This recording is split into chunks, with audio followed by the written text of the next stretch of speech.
UP विधानसभा ने नजूल संपत्ति विधेयक पास करा लिया है, लेकिन यह विधेयक अभी तक विधान परिषद से पास नहीं हो सका है, क्योंकि भाजपा के अपने सहयोगी दलों ने ही इसको तत्काल वापस लेने को कहा है और इसका विरोध किया है। इस विरोध के बीच यह विधेयक अब प्रवर समिति को भेज दिया गया है। आइए अब हम लोग जान लेते हैं कि इस विधेयक का विरोध क्यों है, इसके फायदे और नुकसान क्या हैं। इसके फायदे व नुकसान और इसका विरोध जानने से पहले हमें यह जान लेना चाहिए कि ये नजूल संपत्ति विधेयक है क्या, या नजूल संपत्ति होती क्या है। पहले हम जान लेते हैं जो सरकारी अध्यादेश जारी हुआ है इसमें नजूल को कैसे डिफाइन किया गया। इसके बाद हम लोग सिंपल भाषा में समझेंगे। देखिए, नजूल का परिभाषा यहाँ दिया हुआ है, इसे देख लेना जरूरी है। सो ये अध्यादेश की ओरिजिनल कॉपी है जो कि इसके ऑफिशियल वेबसाइट से डाउनलोड किया गया है। पहले हम लोग जान लेते हैं कि नजूल का अर्थ क्या है। देखिए, इसको हम लोग सिंपल भाषा में भी देखेंगे, लेकिन पहले ऑफिशियली भाषा देख लेते हैं क्या लिखा हुआ है। कोई भी भूमि या भवन जो सरकार द्वारा अनुरक्षित सार्वजनिक अभिलेख के आधार पर सरकार की संपत्ति है, पहली बात।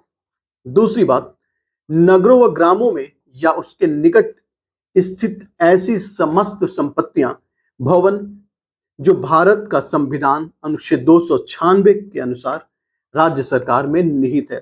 तीसरा परिभाषा क्या है, भूमि व भवनों की ऐसे टुकड़े जिसके संबंध में तत्कालीन सरकारी अनुदान 1895 के अधीन ब्रिटिश सरकार के किसी कार्यकारी प्राधिकारी द्वारा अनुदान निष्पादित किया गया था। इसके अलावा चारों भूमि का कोई भी टुकड़ा जो निजी भूमि नहीं है, जिसके संबंध में किसी भी विधि के अधीन पट्टे, लाइसेंस, अधिभोग के अधिकार दिए गए हैं, जैसा कि सरकार एक अधिसूचना द्वारा घोषित करे। बाकी 3 और कंडीशंस हैं। देखिए, इसको हम बहुत सिंपल भाषा में समझने का प्रयास करें तो नजूल जमीन ऐसी जमीन होती है जिसका स्वामित्व तो सरकार के पास होता है। दरअसल हुआ ये था कि आजादी के बाद जब अंग्रेज भारत छोड़ के गए तो इन अंग्रेजों ने कुछ जमीनों को खाली कर दिया था, लेकिन राजा व राजघरानों के पास अक्सर पूर्व स्वामित्व साबित करने के लिए उचित दस्तावेजों की कमी होती थी। इन्हीं जमीनों को नजूल के रूप में चिन्हित किया गया था, जिनकी संपत्ति का अधिकार सरकार के पास है।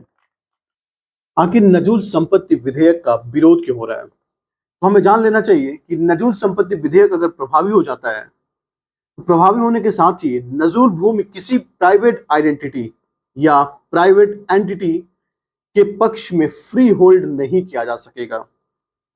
इन भूमि का अनुदान केवल सार्वजनिक, जैसे कि केंद्रीय या राज्य सरकार के विभाग, शिक्षा, स्वास्थ्य व सामाजिक सहायता देने वाले संस्थाओं को ही दिया जाएगा। इसलिए इस बात का विरोध है कि प्राइवेट आइडेंटिटी या प्राइवेट व्यक्ति बहुत समय से इन नजूल भूमि को पट्टा के आधार पर सालों सालों अपने अंडर किए रहते हैं।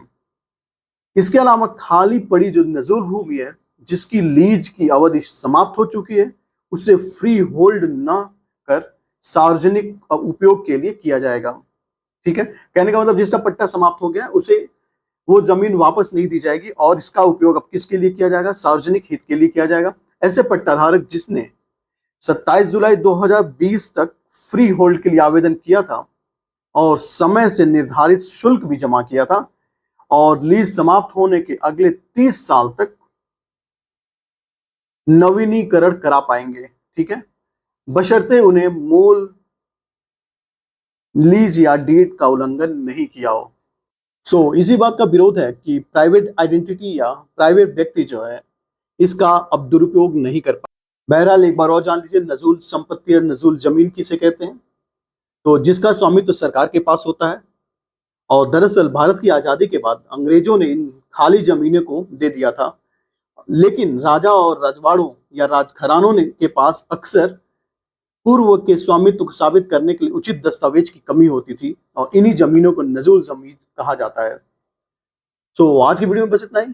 Thanks for watching. Thank you very much.